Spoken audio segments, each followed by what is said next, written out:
You've worked hard for decades, investing in a group benefits plan that includes life insurance. As retirement approaches, you may wonder, what happens to my life insurance when I stop working? It's crucial to understand this before you retire, as many individuals find out too late and miss critical deadlines. Most employer-provided life insurance ends when you leave your job. Typically, it terminates within 31 days post-employment. Employers may offer a brief continuation of coverage, but it is usually inadequate. For instance, you could lose protection despite years of faithful payments. Don't let this happen to your family.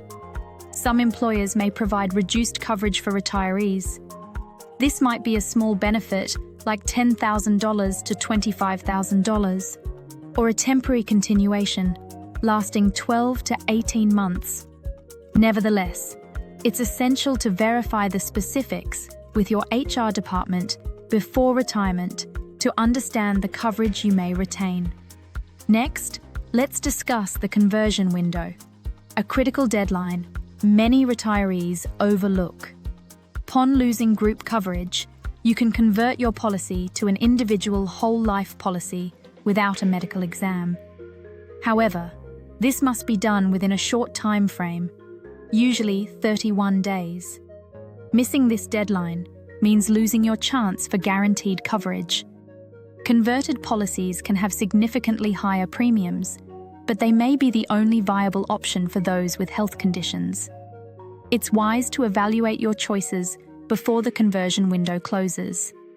An independent agent can help you compare options and quote the best rates.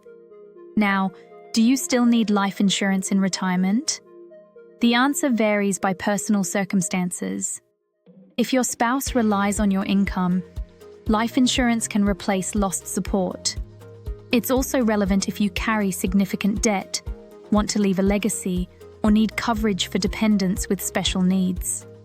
Alternatively, consider scaling back or eliminating coverage if your children are independent, your debts are paid, or your spouse has sufficient finances. Many retirees opt for smaller policies to cover final expenses, easing the financial burden on family members. As retirement approaches, you have several options.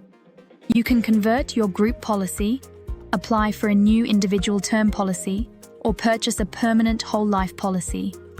Final expense insurance is available as a simplified way to cover funeral costs. A combination approach may also suit some, using various products tailored to your needs. Lastly, remember to continually reassess how much coverage you need as your situation changes. The needs that applied during your working years often shift in retirement. Personalize coverage amounts based on your outstanding debts, income replacement needs, and legacy goals. Don't make common mistakes many South Carolina retirees do, like assuming group coverage continues or missing the conversion window. Always inquire about your benefits in writing before your last day. For a thorough review and honest answers regarding your life insurance in retirement, contact Mauldin Insurance Group. We're here to help guide your decisions without pressure or jargon. Call or text us at 803-920-8827 or visit mauldininsurancegroup.com to get started.